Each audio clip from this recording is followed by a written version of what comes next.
ಮುತ್ತೈದೆತನದೊಳಗೆ ಎಷ್ಟು ಶಕ್ತಿ ಅದ ಅಂತಂದ್ರೆ, ಒಬ್ಬ ಅರಸನ ಮಗ ತೀರಿ ಹೋಗುತ್ತ. ಒಬ್ಬ ಅರಸನ ಮಗ, ಕಳಿಂಗ ದೇಶದ ಅರಸ, ಆತನಿಗೆ ಒಬ್ಬನೇ ಒಬ್ಬ ಮಗ ಇದ್ದ. ಹೆಣ್ಣು ಇದ್ದಿದ್ದಿಲ್ಲ, ಗಂಡು ಇದ್ದಿದ್ದಿಲ್ಲ. ಹೆಣ್ಣು ಇದ್ದಿದ್ದಿಲ್ಲ, ಗಂಡು ಇದ್ದಿದ್ದಿಲ್ಲ. ಆ ಸಂದರ್ಭದೊಳಗ ಆ ಇರುವಂತ ಒಬ್ಬ ಮಗ ತೀರಿ ಹೋಗುತ್ತ. ರಾಜ ವಿಚಾರ ಮಾಡುತ್ತಾನೆ, ಮದುವೆ ಆಗಲಾರ್ದ ಸತ್ತಾನ ಅಂತ ಅಂದ್ರ ಆತನ ಚಟ್ಟವನ್ನ ಹಿಂಗ ಅಡ್ಡು ಹೊತ್ಕೊಂಡು ಹೋಗುತ್ತ. ಅಟ್ಟ ಅಲ್ಲ, ಮದುವೆ ಆಗಲಾರ್ದ ಸತ್ತಾನ ಅಂತಂದ್ರ ಆತನಿಗೆ ಮೋಕ್ಷ ಅನ್ನುವಂಥದ್ದು ಇಲ್ಲ. ಮತ್ತ ಮೋಕ್ಷದ ಕಡೆ ಒಂದು ಕಡೆ ವಿಚಾರ ಮಾಡಿದೀವಿ ಅಂತ, ನನ್ನ ಮಗಗೆ ಇನ್ನೂ ಮದುವೆ ಆಗಿಲ್ಲ. ಮದುವೆ ಆಗಲಾರ್ದ ಆತ ಮೋಕ್ಷವನ್ನ ಹೊಂದಾಕ ಆಗೋದಿಲ್ಲ. ಮತ್ತೆ ಹೆಂಗ ನನ್ನ ಮಗ ಮೋಕ್ಷವನ್ನ ಕೊಡಿಸಬೇಕು ಅಂತ ತಿಳ್ಕೊಂಡು ವಿಚಾರ ಮಾಡುತ್ತಾನೆ. ಆಸ್ಥಾನದೊಳಗಿರುವಂತ ದೊಡ್ಡ ದೊಡ್ಡ ಪಂಡಿತರನ್ನ ಆವಾಹನ ಮಾಡುತ್ತಾನೆ. ಏನೋ ಮಗನ ಹೆಣವನ್ನ ಮುಂದೆ ಇಟ್ಟುಕೊಂಡು ಲಕ್ಷ್ಯ ಕೊಟ್ಟು ಕೇಳ್ರ, ಬಹಳ ಒಳ್ಳೆಯ ದೃಷ್ಟಾಂತ ಅದ. ಈ ಕಡೆ ಲಕ್ಷ. ಬಹಳ ಚಿಂತೆ ಮಾಡುತ್ತಾನ. ದೊಡ್ಡ ದೊಡ್ಡ ಎಲ್ಲ ಪಂಡಿತರನ್ನು ಕೂಡ ಆ ಚರ್ಚೆಗೆ ಕರೆಸ್ತಾನ. ನಿಮ್ಮ ಲಕ್ಷ ಆ ಕಡೆ ಈ ಕಡೆ ಹೊತ್ತ ನಾ ಹೇಳೋದು ಅರ್ಥ ಆಗಂಗಿಲ್ಲ. ಈ ಕತಿ ಮತ್ತೆ ಇನ್ಯಾರು ಹೇಳಂಗನೂ ಇಲ್ಲ. ಕೇಳ್ರಿ,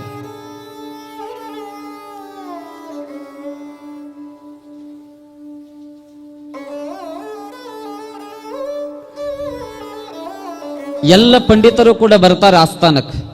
ಬಂದ ನಂತರ ರಾಜ ಕೇಳ್ತಾನೆ, ಒಂದು ಸಮಸ್ಯೆ ಅದ. ಏನು ಸಮಸ್ಯೆ ಅಂದ್ರೆ, ಇರುವ ಒಬ್ಬ ಮಗ ಅಂತೂ ತೀರಿ ಹೋಗ್ಯಾನ, ಆತನ ಹೆಣ ಇಲ್ಲ ಅದ. ಮತ್ತ ಮದುವೆ ಆಗಲಾರ್ದ ನಾವು ಆತನನ್ನ ಮಣ್ಣು ಮಾಡಿದೀವಿ ಅಂತ ಅಂದ್ರೆ ಆತನಿಗೆ ಮೋಕ್ಷ ಅನ್ನುವಂಥದ್ದು ಸಿಗೋದಿಲ್ಲ. ಹೆಂಗ ಮಾಡಬೇಕು ಅಂತ ತಿಳ್ಕೊಂಡು ಅಲ್ಲಿರುವಂತ ಪಂಡಿತರನ್ನ ಚರ್ಚೆಗೆ ಇಡುತ್ತಾರೆ. ಅದರಾಗ ಒಬ್ಬ ಪಂಡಿತ ಹೇಳುತ್ತಾನೆ, ಏನಿಲ್ಲ ಮಹಾರಾಜ, ಊರೊಳಗ ಡಂಗೂರವನ್ನ ಸಾರ್. ಏನಂತ, ಯಾರು ಸತ್ತಿರುವಂತ ನನ್ನ ಮಗನ ಕೈயிலே ಯಾರ ತಾಳಿ ಕಟ್ಟಿಸ್ಕೊಳ್ತಾರಲ್ಲ ಅವರಿಗೆ ಅರ್ಧ ರಾಜ್ಯವನ್ನ ಬಿಟ್ಟು ಕೊಡ್ತೀನಿ ಅಂತ ತಿಳ್ಕೊಂಡು ಡಂಗೂರ ಸಾರು ಅಂತ ಹೇಳಿದ್ರು. ಆಯ್ತು ಅಂತ ತಿಳ್ಕೊಂಡು ಇಡೀ ಆ ರಾಜ್ಯದ ತುಂಬ ಡಂಗೂರವನ್ನ ಸಾರಿ. ಆ ಒಂದು ಊರೊಳಗಡೆ ಒಂದು ಬಡತನದ ಕುಟುಂಬ, 5 ಹೆಣ್ಣು ಮಕ್ಕಳು ಇರುತ್ತಾವ. 5 ಹೆಣ್ಣು ಮಕ್ಕಳು. 5 ಹೆಣ್ಣು ಮಕ್ಕಳೊಳಗೆ 4 ಹೆಣ್ಣು ಮಕ್ಕಳನ್ನ ಮದುವೆ ಮಾಡಿ ಕೊಟ್ಟಿರ್ತಾನೆ. ಕೊನೆಯ ಹೆಣ್ಣು ಮಗಳನ್ನ ಮದುವೆ ಮಾಡಿ ಕೊಡಕ ಆಗದೇ ಇರುವಂತ ಸ್ಥಿತಿಯೊಳಗಿರುತ್ತಾನೆ. ಆ ತಂದೆಗೆ ವಯಸ್ಸಾಗಿ ಬಿಟ್ಟಿರ್ತದ. ಇನ್ನೇನು ಆತ ಶಿವನ ಪಾದ ಸೇರುವಂತ ಸಮಯ ಅದು. ಆಗ ಆತ ವಿಚಾರ ಮಾಡತಾನ, ನೋಡವ, ಮದುವೆ ಆಗ್ಲಿಕ್ಕಂದ್ರೆ ಮೋಕ್ಷ ಅಂತೂ ಇಲ್ಲ. ಒಂದೇದು, ನಿನಗೆ ಮದುವೆ ಮಾಡುವುದಂತೂ ನನ್ನ ಕೈಲಿ ಆಗಂಗಿಲ್ಲ. ಆಕೆನೂ ಕೂಡ ಅಂತಾಳ, ಅಪ್ಪ ಬಹಳ ಬಡತನವನ್ನ ಸೂಸ್ತೀವಿ, ಅವ್ವ ನೀವು ಇಬ್ಬರವರ ಇರುವಂತ 4 ದಿನರ ನೆಮ್ಮದಿಯಿಂದ ಇರ್ರಿ. ಆ ಏನು ರಾಜನ ಮಗ ಅದನ್ನೆಲ್ಲ ಸತ್ತವ, ಆತನ ಜೊತೆ ನಾ ಮದುವೆ ಆಗತ್ತೀನಿ, ಅರ್ಧ ರಾಜ್ಯವನ್ನ ತಗೊಂಡು ಸುಖಿಯಾಗಿ ಇರ್ರಿ ಅಂತ ತಿಳ್ಕೊಂಡು ಮಗಳು ಹೇಳತ್ತಾಳೆ. ಆಗ ತಾಯಿ ಅಂತಾಳ, ಎಂತ ದೇವ, ಸತ್ತ ಹೆಣದ ಜೊತೆ ಮದುವೆ ಆಗೋದು ವಿಚಾರ ಮಾಡ್ರಿ. ಒಂದು ಕ್ಷಣ ಆ ಸ್ಥಾನದಲ್ಲಿ ನಿಂತ್ಕೊಂಡು ವಿಚಾರ ಮಾಡ್ರಿ. ಸತ್ತ ಹೆಣದ ಜೊತೆ ಮದುವೆ ಆಗೋದು, ಇದನ್ನ ತಂದೆ ತಾಯಿ ಆಗಿರ್ತಕ್ಕಂಥವ್ರು ಕಣ್ಣಾರೆ ನೋಡ್ಲಿಕ್ಕೆ ಸಾಧ್ಯವೇ? ಕಣ್ಣೀರನ್ನು ಸುರಿಸಕ್ಕೆ ಪ್ರಾರಂಭ ಮಾಡುತ್ತಾರೆ. ಬಂದಿದ್ದ ಬರ್ಲಿ, ನನ್ನ ಪಾಲಿಗೆ ಇಷ್ಟ ಅದ, ಏನು ಆಗಿದ್ದ ಆಗವಲ್ಲಕ್ಕ, ನನ್ನ ಹಣೆ ಬರೋದೊಳಗೆ ಏನು ಬರದದ ಅದ ಆಗಲಿ, ನನ್ನ ಹಣೆ ಬರೋದೊಳಗೆ ಏನದ ಅದ ಆಗಲಿ. ಒಮ್ಮೆಮ್ಮೆ ಹಿಂಗಿರ್ತದಲ್ಲೇವ, ಎಲ್ಲ ಬದಲಕ್ಕಿರ್ತದ. ಒಬ್ಬ ತಾಯಿಗೆ 3 ಮಂದಿ ಹೆಣ್ಮಕ್ಳಿದ್ರು. ಕರೆದು ಕೇಳಿದ್ಲಕ್ಕಿ, ಗಂಡ ಸತ್ತ ಮೇಲೆ ಆಕೆನ ದುಡಿದು ಸಾಕಿದ್ಲು. 3 ಮಕ್ಕಳನ್ನ ಕರೆದ್ರು. ಇವರು 3 ನಾನಾ ಜೋಪಾನ ಮಾಡಿ ನನ್ನ ಬಿಟ್ಟರು ಗತಿ ಯಾರಾದ್ರು ನನ್ನ ಮಕ್ಕಳಿಗೆ ಕೇಳಿದರಾತು ಅಂತ ತಿಳ್ಕೊಂಡು 1ನೇ ಮಗಳನ್ನ ಕರೆದು, ನೀ ಯಾರಿಂದ ಸುಖವಾಗಿದೆ ಅಂತ ಕೇಳಿಲ್ಲ. ಆಕೆ ಅಂದು, ಯವ್ವ ನಿನ್ನಿಂದ ನೀ ಇಟ್ಟು ಚಂದಗ ದುಡ್ಕೊಂಡು ತಗೊಂಡು ಬಂದು ನಮಗೆ ಬೇಡಿದ್ದು ತಂದು ಹಾಕಿ ನಿನ್ನ ಆಶೀರ್ವಾದದಿಂದ ಚಲೋ ಅದೀವ ಅಂತ 1ನೇ ಮಗಳ. 2ನೇ ಮಗಳನ್ನ ಕರೆ ಕೇಳಿದ, ನೀ ಯಾರ ಆಶೀರ್ವಾದ ಚಲೋ ಅದಿ? ಯವ್ವ ನಿನ್ನ ಆಶೀರ್ವಾದ ಚಲೋ ಅದಿ. 3ನೇ ಮಗಳನ್ನ ಕರೆದು ಕೇಳಿದ, ನೀ ಯಾರ ಆಶೀರ್ವಾದದಿಂದ ಚಲೋ ಅದಿ? ನನ್ನ ಪೂರ್ವಾರ್ಜಿತ ಕರ್ಮದ ಪಾಪ ಪುಣ್ಯದ ಫಲವಾಗಿ ಆ ಭಗವಂತನ ಕೃಪೆಯಿಂದ ಚಲೋದೇನೆ ಅಂತ ಅನ್ಲಿ. ನಾ ದುಡಿದು ತಂದು ಹಾಕಕ್ಕೆ, ನಾ ಜೋಪಾನ ಮಾಡೋದಕ್ಕೆ, ಬಟ್ಟೆ ಕೊಡಿಸೋದಕ್ಕೆ, ನನ್ನಿಂದ ಅನ್ಲಾರ್ದ ನಿನ್ನ ಪೂರ್ವಾಜಿತ ಪಾಪ ಪುಣ್ಯಗಳ ಕರ್ಮಕ್ಕೆ ಅನುಗುಣವಾಗಿ ನಾ ಸುಖಿಯಾಗಿ ಇದ್ದೀನಿ ಅಂತ ಅಂದ ಬಳಿಕ ನೀ ನನ್ನ ಮನೆಗೆ ಇರಬೇಡ ಅಂತ ಹೊರಗಾಕಿದ್. ಅಟ್ಟ ಅಲ್ಲ, ಆಕೆ ಒಂದು ನಿರ್ಧಾರ ಮಾಡಿದ್ಲು ಏನಂತ, ನಿನ್ನ ಹಂಗ ಹೊರಗೆ ಹಾಕಂಗಿಲ್ಲ. ನಾಳೆಯ ದಿವಸ ಬೆಳಿಗ್ಗೆ ಎದ್ದ ತಕ್ಷಣ ಕದಾ ತೆಗೆದ ತಕ್ಷಣ ಯಾವ ಕಾಣತಲ್ಲ ಅವನ ಜೊತೆ ಮದುವೆ ಮಾಡಿ ಕೊಟ್ಟು ಬಿಡ್ತೀನಿ ಅಂದ. ಅದು ನನ್ನ ಹಣೆ ಬರದೊಳಗೆ ಬದಿತ್ತ, ಹಂಗ ಆಗಲಿ ಅಂದ್ಲಕಿನು. ನನ್ನ ಹಣೆ ಬರದೊಳಗೆ ಬರೆದಿದ್ದಂತೂ ತಪ್ಸಕ್ಕಾಗೋದಿಲ್ಲ, ನಿನ್ನ ಆಶೆ ಏನದ ಹಂಗ ಆಗಲಿ ಅಂತ ಅಂದ್ಲು. ಬೆಳಿಗ್ಗೆ ಎದ್ದು ಹಿಂಗ ಕದಾ ತೆಗಿತಾರೆ. ಒಬ್ಬ ಕುಷ್ಠರೋಗಿ, ಮೈ ತುಂಬ ಕೀವು ರಕ್ತ ಸೂರಾಕತ್ತಿತ್ತು, 108 ರೋಗ ಆತನಿಗೆ ಅಂಟುಕೊಂಡಿದ್ದವು. ಆತನಿಗೆ ಎದುರಿಗೆ ಕಂಡ.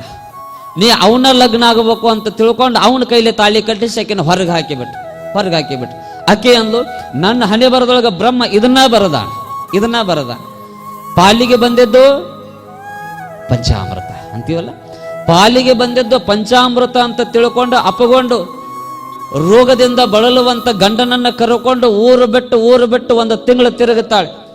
1 ತಿಂಗಳು ತಿರುಗಿದ ಮೇಲೆ ಇಡೀ ಆ ಪ್ರಾಂತವನ್ನ ಬಿಟ್ಟು ದೂರ ಹೋಗಿರ್ತಾರೆ. ಮಧ್ಯಾಹ್ನದ ಸಮಯ ಆ ಕುಷ್ಠರೋಗಿ ಆಗಿರ್ತಕ್ಕಂಥ ಗಂಡನಿಗೆ ಸುಸ್ತಾಗುತ್ತದೆ. ಯಾಕೋ ನನಗೆ ಸುಸ್ತಾಗ್ಯದ ಅಂದಾಗ ಸ್ವತಃ ಹೆಂಡತಿ ಚಕ್ಕು ಮುಕ್ಳೆ ಹಾಕೊಂಡು ಕೂತ್ಕೊಂಡು ಗಂಡನ ತಲೆಯನ್ನು ತೊಡಿ ಮೇಲಿಟ್ಟು ಹಿಂಗ ಕೈಯಾಡಿಸುವ ಅಂತ ಮಲ್ಕೊಳ್ತಾಳೆ. ಅವಾಗ ಆತನ ಮೂಗಿನೊಳಗೆ ಒಂದು ಹುಳ ಬರುತ್ತದ, ಅದನ್ನು ಗಮನಿಸ್ತಾಳಕ್ಕೆ. ಗಮನಿಸಿದ ತಕ್ಷಣ ಆ ಹುಳ ಕಿತ್ತಿ ಒಗದು ಬಿಡ್ತಾಳಕ್ಕೆ. ಯಾವಾಗ ಒಗದಲ್ಲ ಆ ಇಡೀ ಎಲ್ಲ ರೋಗ ಹೋಗಿ ಬಿಡ್ತದ. ಅದೊಂದು ಹುಳ ಆತಗೆ ಸೇರ್ಕೊಂಡು ಬಿಟ್ಟಿರ್ತದ. ಯಾವಾಗ ಹುಳ ಹೋಗಿ ಬಿಡುತ್ತಲ್ಲ ಆರಾಮಾಗತ್ತನವ 2 ದಿವಸದೊಳಗ. ಆರಾಮಾದ ತಕ್ಷಣ ಅವ ಅಂತನ ನಡಿ ನಮ್ಮೂರಿಗೆ ಹೋಗೋಣ ಅಂದವ. ನೀ ಯಾರು ಅಂತ ಕೇಳಿಲ್ಲಕಿ. ನನ್ನ ಸಾಮಾನ್ಯ ಅಂತ ತಿಳ್ಕೊಬೇಡ, ನಾನು ಒಂದು ರಾಜ್ಯದ ಅರಸನ ಮಗ, ನನಗ ರೋಗ ಹತ್ಯದ ಅಂತ ತಿಳ್ಕೊಂಡು ತಂದೆ ತಾಯಿಗೆ ಬಾರಾಗಬಾರ್ದು, ಅಲ್ಲಿರುವಂತ ಅಣ್ಣ ತಮ್ಮರಿಗೆ ಬಾರಾಗಬಾರ್ದು, ನನ್ನ ಪ್ರಜೆಗಳಿಗೆ ಬಾರಾಗಬಾರ್ದು ಅಂತ ತಿಳ್ಕೊಂಡು ನನ್ನಷ್ಟಕ್ಕೆ ನಾನು ಊರು ಬಿಟ್ಟು ಬಂದಿದ್ದೆ.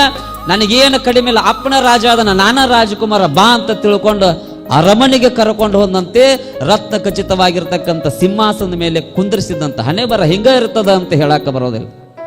ಮಾತಿನ ಮುಂದೆ ಅಂತಿರ್ತಾರ ನಮ್ಮವರು, ತಿಪ್ಪೆ ಇದ್ದಿದ್ದ ಸಹಿತ ಒಂದೊಂದು ಸಾರಿ ಉಪ್ಪರಿಗೆ ಆಗಿದ್ದ ತಿಪ್ಪೆ ಆಗತ್ತದ. ಬಹಳ ಜನ ಮಾತಾಡ್ತಿರ್ತೀವಲ್ಲ, ಬಹಳ ದೊಡ್ಡ ಸೌಕಾರ. ಒಂದು ಕಾಲಕ್ಕತ್ತಿನ ಆತನ ಮನೆ ಮುಂದೆ 4 ಕಾರುಗಳಿದ್ದವು, 100 ಆಳು ಕಾಳುಗಳಿದ್ದವು. ಏನದ್ದು ಗೊತ್ತ, ನೋಡಬೇಕಾಗಿತ್ತ ಒಂದು ಹಂಗ ಇದ್ದ. ಒಮ್ಮಲ್ಲಿ ಹಿಂಗಾಗಿ ಬಿಟ್ಟ. ಏನಾಯ್ತು ಏನೋ ಗೊತ್ತಿಲ್ಲ. ಬಹಳ ಬಡತನ ಇತ್ರಿ. ನಮ್ಮ ಮನೆಗೆ ಬಂದ ಕೆಲಸ ದುಡ್ಕೊಂಡು 10 ರೂಪಾಯಿ ಒಂದು 4 ರೊಟ್ಟಿ ತಗೊಂಡು ಹೋಗಿ ಬದುಕ ಮಾಡ್ಯಾನ. ಆದ್ರೂ ಭಗವಂತಿಗೆ ಎಷ್ಟು ಚಲೋ ಇಟ್ಟ ನೋಡ್ರಿ ಅಂತಿರ್ತೀವಲ್ಲ, ಅದು ಹಿಂಗ ಇರ್ತದ ಅಂತ ಹೇಳಕ್ ಬರಂಗಿಲ್ಲ. ಆ ಬ್ರಹ್ಮಲಿಪಿ ಹಣೆ ಬರ ಅನ್ನುವಂಥದ್ದು ಆದ ಪ್ರಯತ್ನ ಮಾತ್ರ ಇರಬೇಕು, ಪ್ರಯತ್ನ ಮಾತ್ರ ಬಿಡಬಾರ್ದು. ಬಹಳ ಬಡತನ ಇತ್ತಲ್ಲ. ರಾಜ ಏನ್ ಹೇಳಿದ್ದ, 1 ಅಲ್ಲ 2 ಅಲ್ಲ, ಇಡೀ ಅರ್ಧ ರಾಜ್ಯವನ್ನ ಕೊಟ್ಟು ಬಿಡ್ತೀನಿ ನನ್ನ ಸತ್ತ ಮಗನ ಮದುವೆ ಆದ್ರ ಅಂತ ತಿಳ್ಕೊಂಡು. ಆಯ್ತು ಅಂತ ತಿಳ್ಕೊಂಡು ಅರಮನೆಗೆ ಬರ್ತಾಳ ಆ ಹೆಣ್ಮಗಳು. ಬಂದ ತಕ್ಷಣ ಹೋಗಬೇಕಾಗಿತ್ತು ಅಂತಂದ್ರ ಆ ಅರಮನೆಗೆ ಹೋಗಬೇಕಾಗಿತ್ತು ಅಂತ ಸರಿನೇ ಅಂದ. ಆ ಸಮಾಧಿಯನ್ನ ಬಿಟ್ಟು ಒಂದೆಷ್ಟು ದೂರ ಸರಿ ಅಂದ ತಕ್ಷಣ ಬಸವಣ್ಣ ಆ ಕೋಡಿನಿಂದ ಆ ಸಮಾಧಿಯನ್ನ ಅಗಿಯಾಕ ಪ್ರಾರಂಭ ಮಾಡುತ್ತಾನೆ. ಯಾವಾಗಾದ್ರೂ ನೀವು ಎಲ್ಲರ ದಾರಿಯ ಹೋಗುವತ್ನಾಗ ಈ ಎತ್ತು ಹಿಂಗ ಕಾಲಕ್ಕೆದ್ರೆ ನೆಲಕ್ಕೆ ಹಿಂಗ ಕೋಡ್ ಹಾಕ್ತಿರ್ತಲ್ಲ, ಯಾವಾಗ ಗೊತ್ತೇನ, ಅವತ್ತ ಪ್ರಾರಂಭ ಆಗಿದ್ದಂತ ಅವತ್ತಿನ ದಿವಸ. ಆ ಕೋಡುಗಳಿಂದ ಸಮಾಧಿಯನ್ನ ಹಿಂಗ ಅಡ್ಡಾಕ ಪ್ರಾರಂಭ ಮಾಡುತ್ತದೆ. ತೆಗೆದು ಒಂದು 3 ಫೂಟ್ ತೆಗೆದಾಗ ಆತನ ಏನು ಶರೀರ ಇತ್ತಲ್ಲ, ಆತನ ಶರೀರಕ್ಕೆ ಆ ಬಸವಣ್ಣನ ಕೋಡು ತಾಕುತ್ತದೆ. ಆ ಸತ್ತಿರುವಂತ ಆ ರಾಜನ ಅರಸನ ಮಗನಿಗೆ ಜೀವ ಬರುತ್ತದೆ. ಆ ಬಸವಣ್ಣನ ಕೋಡು ಹಿಡ್ಕೊಂಡು ಎದ್ದು ಕಡೆಗೆ ಬರುತ್ತಾ. ಯಾವಾಗ ಬಂದನಲ್ಲ ಆ ತಾಯಿಗೆ ಎಲ್ಲಿಲ್ಲದ ಆನಂದ. ಹೋಗಿರುವಂತ ಮುತ್ತೈದೆ ಸೌಭಾಗ್ಯವನ್ನ ಮತ್ತೆ ಮರಳಿ ತಂದು ಕೊಟ್ಟ ನನ್ನ ಬಸವಣ್ಣ. ಏನು ವರ ಕೇಳ್ತೆ ಕೇಳವ, ನಾನು ಏನು ಕೇಳೋದಪ್ಪ, ಯಾವಾಗ ನಿನ್ನಿಂದ ನನಗೆ ಆಶೀರ್ವಾದ ಆಗ್ಯದ ಅಂದ ಬಳಿಕ ಸದಾವಕಾಲ ನೀ ಪೂಜೆಗೊಳ್ಳಬೇಕು. ಯಾವಾಗ? ಮಣ್ಣೆತ್ತಿನ ಅಮಾವಾಸ್ಯೆ. ಅವಾಗಿಂದ ಮಣ್ಣೆತ್ತಿನ ಅಮಾವಾಸ್ಯೆ ಪ್ರಾರಂಭ ಆಗಿರುವಂತದ್ದು. ಅಷ್ಟ ಅಲ್ಲ, ನನ್ನ ಮುತ್ತೈದೆ ಸೌಭಾಗ್ಯಕ್ಕ ನನ್ನ ಹಣೆಯ ಮೇಲೆ ಮುತ್ತಿನ ದಂಡೆ, ಮುತ್ತಿನ ಭಾಸಿಂಗ, ಮುತ್ತಿನ ದಂಡೆ ಅಂತ ಏನಂತೀವಲ್ಲ, ಆ ದಂಡೆ ಸದಾವಕಾಲ ಎಲ್ಲ ಹೆಣ್ಣು ಮಕ್ಕಳ ತಲೆಯ ಮೇಲೆ ಮಂಗಲದ ಸಂದರ್ಭದೊಳಗೆ ಇರಬೇಕು ಅಂತ ತಿಳ್ಕೊಂಡು ಹೇಳ್ತಾಳೆ. ಅವಾಗಿಂದ ಪ್ರಾರಂಭ ಆಗಿರುವಂಥದ್ದು ಎಲ್ಲರ ತಲೆಯ ಮೇಲೆ ಆ ಹೂವಿನ ದಂಡೆ ಅನ್ನುವಂಥದ್ದು. ಅವಾಗ ಬಸವಣ್ಣ ಅಂತಂತಾನೆ ತಥಾಸ್ತು ತಥಾಸ್ತು ತಥಾಸ್ತು ಅಂತ ಹೇಳುತ್ತಾನೆ. ಒಂದು ಮುತ್ತೈದೆ ಸೌಭಾಗ್ಯ ಅಂತ ಅಂದ್ರ ಗಂಡನ ಮೇಲೆ ಅಷ್ಟೊಂದು ಪವಿತ್ರವಾಗಿರತಕ್ಕಂಥ ಭಕ್ತಿಯನ್ನ ಇಟ್ಟಿದ್ದಕ್ಕಾಗಿ ಆ ಸತ್ತಿರುವಂತ ಗಂಡ ಬದುಕ್ತಾನೆ. ಆತ ಯಾರು ಅಂದ್ರ ಕಳಿಂಗ ದೇಶದ ಕಳಿಂಗ ಮಹಾರಾಜ, ಕಾಳಿಂಗ ಮಹಾರಾಜ ಅನ್ನುವಂತ ಒಬ್ಬ ಅರಸ. ಈ ತಾಯಿ ಯಾರು ಅಂದ್ರೆ ಚೆನ್ನಮ್ಮ. ಚೆನ್ನಮ್ಮ ಈ ಆಕಾಶದೊಳಗ ನಕ್ಷತ್ರದ ಚೆನ್ನಮ್ಮನ ದಂಡಿ ಅಂತ ಹೇಳ್ತೀವಿ, ಗೊತ್ತದಲ್ಲ. ಅವಾಗ ಆ ತಾಯಿ ಆ ದಂಡಿ ರೂಪದೊಳಗ ನಮಗ ಚುಕ್ಕಿಯ ಮಧ್ಯದೊಳಗಡೆ ಕಾಣಿಸಿಕೊಳ್ಳುತ್ತಾಳಂತೆ.